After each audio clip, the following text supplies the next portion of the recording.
Anybody who's been an activist for about 20 years, because I started when I was 2, I have a large flag collection. I said flag collection. And I found my pride flag and my U.S. flag, and I ran into this old thing. This right here, if you don't know, because sometimes you saw the wrong flag when you looked at my home state of South Carolina, is the South Carolina flag. Moved here 15 years ago. The funny thing about South Carolina is that when my parents went to school, it was segregated. And when I went to school, I joined a black gospel choir. Strange that a public school had one, but it is still South Carolina. That's to say that in a generation, the South changed significantly on race. Nothing's changed fully, but change can happen. And it also reminds me that today, as we gather just minutes before Passover, a holiday in the Jewish faith that commemorates the ending or the struggle to end oppression in the ancient Israelite community to end slavery. We didn't pick the date, folks. The Supreme Court picked the date. But on this day in 1965, it was also a day that the now famous Selma marchers finally arrived at their state capital of Montgomery to do what really the country's founded on. The Declaration of Independence talks about we have a right to petition our government for redress of grievances. That basically means we get to tell our government we want it to change. But that wasn't their first try. That was their third. The first time they left Selma, they didn't get but down the road about a piece, and it was called Bloody Sunday because of the violence. Then they tried to cross the Edmund Pettus Bridge 2 days later, had to turn around. That's Turnaround Tuesday. So once again, it took them 3 times, but change came. And so I say to all of you today, as we gather to petition our government, as those people in the past have, and we will have to in the future, that we need to tell our government one thing. Separate is not equal. Does anyone agree with me about that? So when I say separate, you all say is not equal.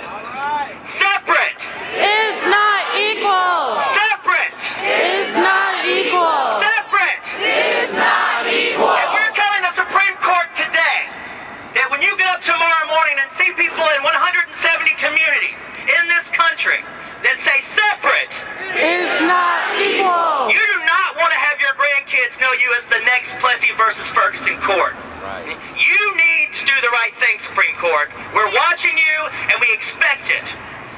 And also, while I'm on the subject, I want you all to go on your smartphones and write this down, decisionday.info. Because on whatever day this court decides what they're going to decide, Chicagoans are going to meet again. And at decisionday.info, you will find out where, because who knows when it will be, probably the latter part of June. And we're going to either celebrate if they do the right thing, protest if they do the wrong thing, or try to figure out what we're going to do if it's something in between. Thank you. I want to introduce our next speaker. I almost don't think you have to introduce her, but maybe you just moved to town from some other planet. Vernita Gray came out in 1969. 65 was the other thing I was talking about. Vernita came out in 69 at Woodstock, I believe, with her girlfriend. She's one of my dearest friends, but not because of our relationship individually, because she's all of our friends. She's never met anyone she didn't work with or work for or help. So, legend, do you want to come up here? You can stay down there. I think I have to stay down. Okay. Legend, an amazing person who's been at every gay pride march and done everything that can be done, so she needs no introduction, Miss Vernita Gray. Thank you, Richard. Wow, not one, but 2 microphones. What's up in this nation? It's incredible to think that. It's incredible particularly because now it's not just a black and white America, it's a black and Asian American, a black and Native American, black and Puerto Rican, black and Mexican. It's black and everybody. The kind of diversity that we have here in our country has changed and is so real right here since the 60s. But I want to say tonight to the Supreme Court that we GLBT people, we want and we need and we are going to have marriage. We are going to have marriage in the same way that we had these big-ass tax bills that we got to pay in April. I am not going to be paying first-class taxes in America and treated like a second-class citizen. That's number one. I've had it with that. I'm sick of that. When I came out in the 60s, yeah, Richard is right. We didn't link the words gay and marriage. We didn't put them together, but that was last century. Now in this century, we put them together. Tonight my speech is to those who did not benefit. I want to say to the Supreme Court, and I want to say to them with just a bit of sadness. No, I want to say to them with a lot of sadness what could have been for so many gay and lesbian people. Now as I look back, and as we look back at the many gay couples that I knew who would have benefited from marriage, who lay dying from AIDS as their partners watched them, the couples that I knew could have benefited from marriage. And yet they were married. They were married in how they lived. They were married in how they loved each other. They were married in the laughter that they shared. They were married in their tears and their fun times. They were married when it was time to pay the mortgage and pay the rent and pay the bills. They were married in their love that they had for each other. But this nation that's supposed to be so free and for everyone said that they could not marry in a court. I have known many lesbians who've gone and have died from breast cancer, from lung cancer, from heart attacks. And I've seen how their partners have been treated. I've seen how their partners have been treated at an incredibly difficult time in their lives, that you're left to fend for yourself because you don't have any rights. Her family comes in and takes over everything that you all have worked for and bought and paid for, and you stand there after years and years of looking. I've aged in this community and I've seen a lot of change in this community. I've seen many servicemen and many servicewomen go to fight for our country. I've seen many lesbians and gay men go to fight for our country, but I never heard them say, I'm just fighting for gay people, V. They go and fight for all of us and for all of the nation. And so when those servicemen and those servicewomen go to fight, they got to fight next to somebody who has all kind of benefits, who when they pass, their family will get all sorts of benefits as a result of their hard work and their service and their dedication. This is denied my gay brothers and sisters who serve our country, and we've got to change this. And I'm saying to the Supreme Court tonight, we've got to change this, and we demand equality in this nation that we fight for and that we love and that we care about. All of us in this nation. We are gay, we are lesbian, we are bisexual, we are transgender, we are doing our thing in America. But we are part of the fabric of America. We are your sons and your daughters. We are your sisters and your brothers. We deserve our rights as American citizens. And so to the Supreme Court, I say, we pay your salary. Hello. I am not going to be treated differently. I am not going to be treated unequal. I deserve the right to marriage. I work for it. Thank you. Gay Liberation Network. Applause. Yeah. I know there are a lot of you out there, so this is your guy. Get up here, Andy. Thank you, Richard. You know, over the last few days, I've been hearing a lot of discussion about the Supreme Court, the various theories they could use to decide the way they're going to do the right wing, citing something called originalism and all these obscure doctrines. But the reality is, that's bunk. The issue here is very, very simple. It is, are lesbian, gay, bisexual, and transgendered people going to become citizens in this country or not? It's very simple because citizenship is defined as equal legal rights. And I know the Supreme Court, whatever decision they're going to make, they're going to obfuscate and say, well, we had this theory and that theory and so forth. It's total BS. Equal protection under the law is as valid today as it was 20, 50, 100, 200 years ago. It's very simple. What's at stake here is whether or not our community is going to mobilize enough pressure to get the job done. That's what's at stake. And that's why we are not asking the Supreme Court. We're not trying to persuade the Supreme Court. We are demanding legal equality from the court. Justice concedes nothing without a demand, and we are demanding legal equality.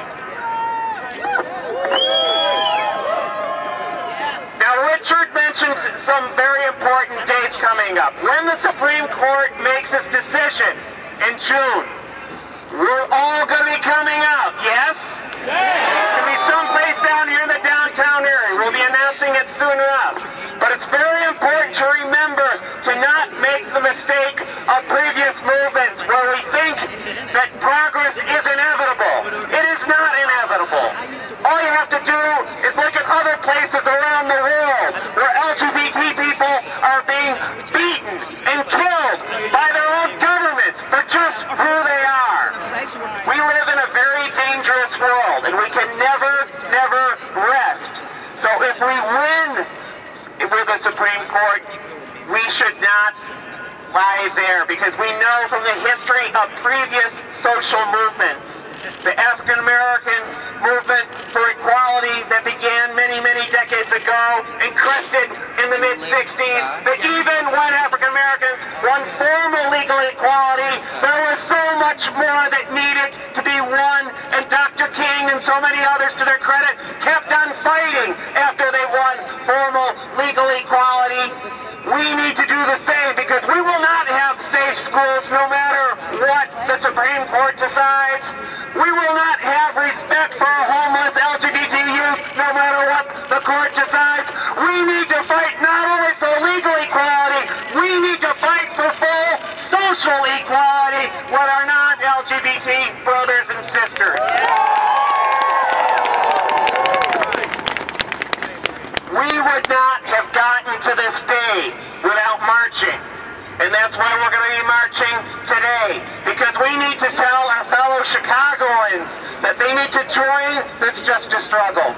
But I'll tell you what, we need to join other justice struggles as well, because we are a rainbow community, and we live in a country where teachers are under attack, where immigrants are under attack, where African Americans are under attack, who are all part of our LGBT community, and we are not deserving of legal equality for ourselves if we are not standing up for every other person who is oppressed in our society. So, let's attend the teachers' rally on Wednesday. Yes, you've all heard about it. Bring your rainbow flag so everyone knows you're there, okay? Because we're all in this together. So, I'm going to hand this back over to Richard. I think we're going to be marching. I wanted to be clear about what I said. Some of you may have heard me speak in the past. I usually speak with no notes off the cuff, but I didn't want to do that today. So, greetings, fellow justice seekers. Are there any justice seekers out there? As Richard said, my name is Reverend Suzanne Anderson Hurdle. I am an ordained Lutheran pastor. I'm the right kind of Lutheran that A, most importantly, ordains women, and B, is for gay equality. And I am a Christian. I am a supporter of marriage equality. I am straight. I am a married mother of 3, one of whom is here with me today, my daughter Courtney. My husband Steve and I have taught our children from birth that they are loved for who they are, no matter what. We've taught our children that loving others is one of the most important things we will ever do in this life, in part because of our faith and in part because it's just who we are at our core. We've taught them that accepting people for who they are, as God created them, is important, and that we should stand up for justice for all God's children, especially when others try to bring them down. Amen? Amen. And let me just say, I only had 3 minutes, so I didn't want to get too much, but I want to say this. I'm tired of the word toleration. I'm tired of saying, let's tolerate. It is not about tolerating, it is about accepting. We tolerate things we don't like. We accept everything. And I am not going to tolerate. I'm going to accept. And that's what I'm teaching my kids, I hope. Right? I have had the privilege of testifying twice before committees in the Illinois House, first in support of civil unions and just recently in support of marriage equality. For me, this fight is not a religious one in the sense that no one's religious beliefs, including my own, should stand in the way of another American citizen having the same rights that I have. However, it has become somewhat of a religious fight for me, rather against my choice. solely because I am tired of those who stand against equality using the sacred book that I believe in and look to as a reason to withhold rights from others. The Bible that I look to and believe in is a story of God's love for all his children.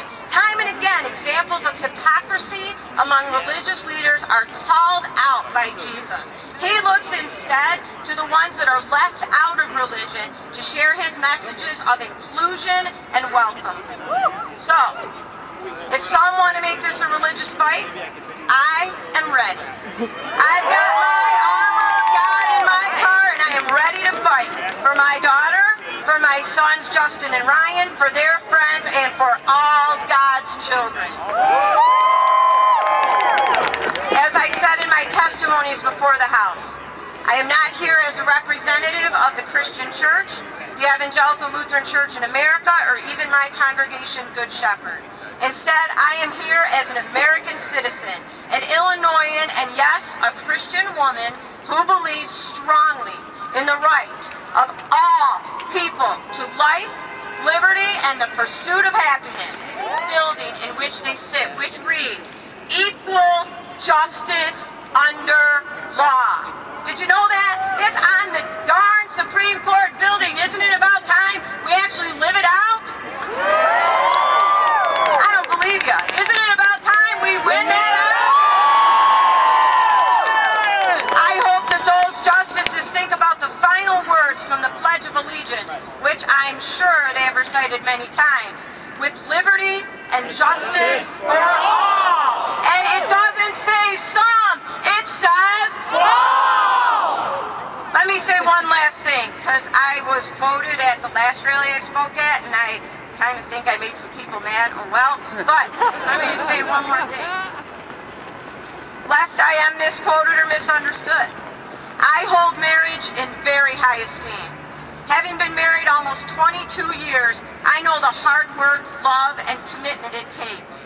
I also know that when I performed the wedding ceremony for our friends Alan and Bob, it had no negative effects on my marriage. In fact, like most times when I perform a marriage, it only served to remind me of my own words and the commitment that I made to my husband, Steve.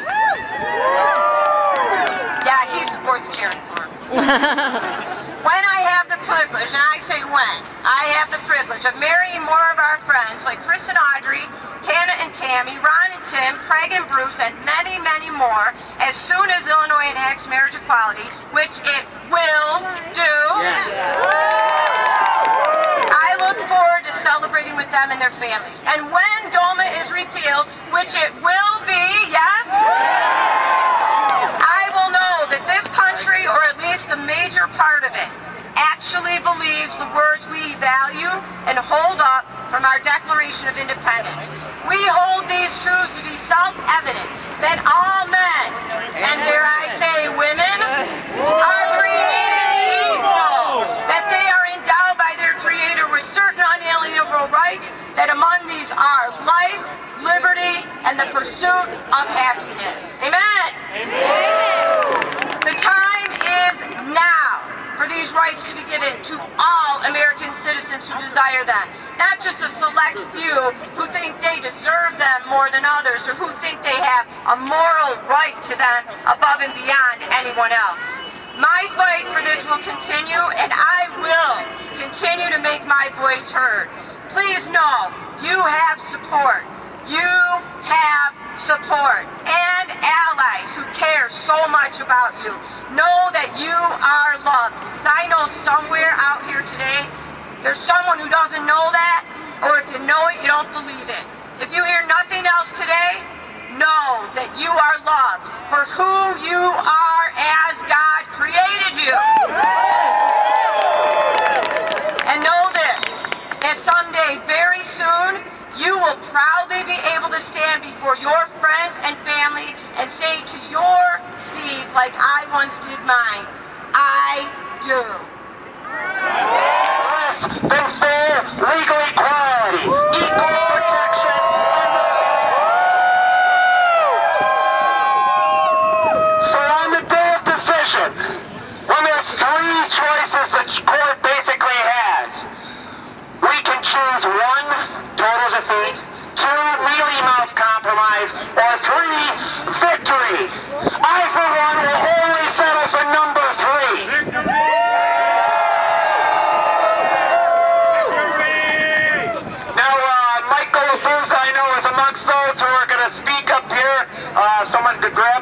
Okay, Michael, come on up here.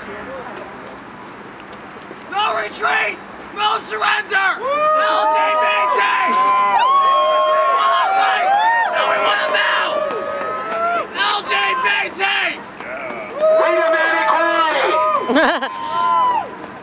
My name is Michael, and I'm from Bisexual Queer Alliance Chicago. And in the LGBT community, the B is always overlooked. We're gay or transgender. Bisexuals are also in this audience. There is no open bisexual speaker up in front, but there is now. Whether we are staying invisible or we're not, we still need to walk with our gay, lesbian, and transgender brothers and sisters. Sometimes society still thinks that couples are gay or straight. Marriage and marriage equality have bisexual erasure to them both. So why do bisexuals care at all? Because we understand what it's like to live with our civil rights and the human visibility taken from us, even in the LGBT community, most of the time. But we will walk with the straight community. We will walk with the LGBT community, because bisexual people also exist. We have a bi flag and the same human rights to be visible.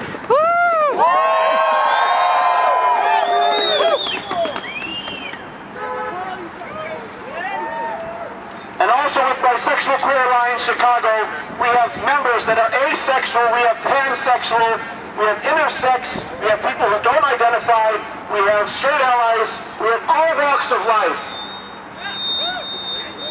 And next time somebody comes to you and says that they're different than you, please do not question them, because you don't want to be questioned.